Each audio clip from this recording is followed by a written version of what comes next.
నమస్కారం అండి అందరికీ. నేను ఇక్కడ ఏదో కార్యక్రమం బాగా జరుగుతుందని చెప్తే వచ్చాను నేను, కాబట్టి ముందు అనుకొని రాలేదు. ఇందాక రాములు గారు మాట్లాడుతూ ఆయన ప్రసంగంలో ఒక 50 అద్భుతాలు ఉన్నాయి. ఇందాక చక్రపాణి గారు మాట్లాడే దాంట్లో ఒక 20-25 గొప్పలు ఉన్నాయి. అంటే గొప్ప అద్భుతం రెండూ కూడా సరిపోనంత మంచి వాతావరణం ఇక్కడ కనిపిస్తుంది. అంటే ఇక్కడ లోపలికి వచ్చిన వాళ్ళు ఎవరైనా కూడా సరే కవిత్వం వినటం, మాటలు వినటం తర్వాత మాట, లోపలికి రాగానే ఒక ఈ యాంబియన్స్ అనేది చాలా ఆహ్లాదకరమైన అద్భుతమైన యాంబియన్స్. ఇటువంటి యాంబియన్స్ కవిత్వానికి దొరకడం చాలా అరుదు. అందువల్ల కూడా నాకు చాలా సంతోషం అనిపించింది.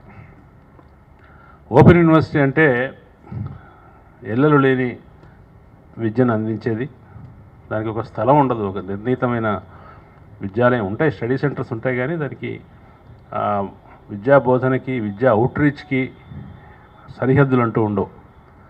ఆ సరిహద్దులు లేని ఓపెన్ యూనివర్సిటీలో ఎటువంటి గోడలు లేని ఒక 6 బైలు ఆడిటోరియంలో ఒక సాహిత్య సభ జరగటం, అది నగరంలో ఇంత మధ్యలో, ఒక పక్కన హైదరాబాద్ నైసర్గిక వారసత్వం అయిన బౌల్డర్స్ బండరాళ్ళ మధ్యలో జరగటం అనేది చాలా బాగుంది. ఆ ఓపెన్నెస్ అనేది నేను విన్న ఒక 5-6 కవితల్లో కూడా నాకు అనిపించింది. అంటే మామూలుగా సాధారణంగా ఇటువంటి అధికారిక కాదనుకోండి విశ్వవిద్యాలయం అంటే, కానీ ఎంతో కొంత ఒక వ్యవస్థలో భాగం కదా. అటువంటి చోట్ల అధికారిక వేదికల మీద ఉండేటువంటి సెల్ఫ్ సెన్సార్షిప్ కానీ, బయట సెన్సార్షిప్ కానీ ఏదీ లేకుండా ఓపెన్గా మాట్లాడదలుచుకున్న దాన్ని మాట్లాడటం, అంటే అంబేద్కర్ స్పిరిట్ అనేది ఎట్లా ఉంటుందో ఆ స్పిరిట్ని చెప్పే విధంగా కవితలు ఉన్నాయి. బాగుంది ఈ వేదిక మీద అటువంటి ధైర్యపు వచనాలను వినటం. ఇటువంటి ప్రయత్నాల్ని, ఇటువంటి కార్యక్రమాలని ఓపెన్ యూనివర్సిటీ కొనసాగించాలనుకుంటున్నాను నేను. కొనసాగించడం మీరు మొదలు పెడితే తర్వాత వాళ్ళు కూడా దాన్ని కొనసాగిస్తారు. ఆక్స్ఫర్డ్ అది ఓపెన్ యూనివర్సిటీ ప్రచురణలు ప్రారంభించడం కూడా చాలా అవసరం.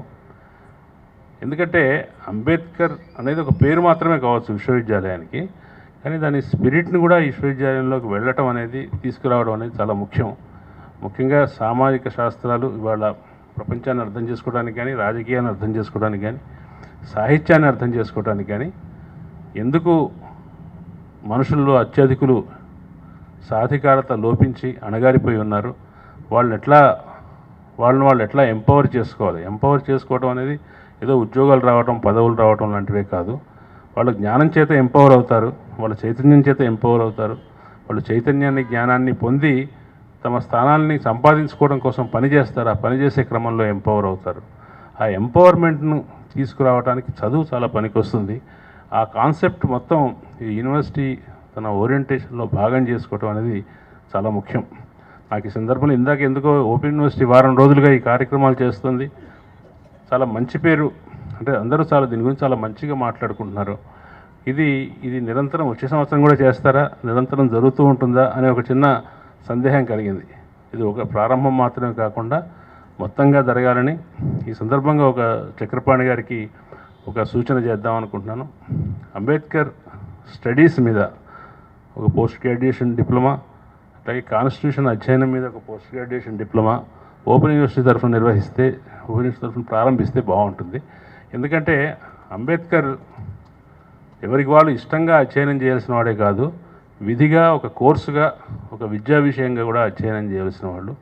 అతన్ని చదవటం వల్ల మన ప్రపంచాలు చాలా మరింత విశాలం అవుతాయి, విస్తృతం అవుతాయి. కాబట్టి దాన్ని అంబేద్కర్ యూనివర్సిటీ తన గుర్తుగా, తన ముద్ర ఉండేటువంటి కోర్సుగా అటువంటి కోర్సులు ప్రారంభిస్తే బాగుంటుంది అనిపిస్తుంది. మొత్తానికి ఈ సాయంకాలం, ఎండాకాలం పూట వసంతకాలపు ఆహ్లాదాన్ని ఇచ్చినటువంటి ఈ 6 బైలు సాహిత్య సమావేశం చాలా బాగుంది. సాహిత్యం వర్ధిల్లాలి, కవిత్వం వర్ధిల్లాలి, అట్లాగే ఓపెన్ యూనివర్సిటీ తీసుకొస్తున్న ఇనిషియేటివ్స్ వర్ధిల్లాలి. Thank you.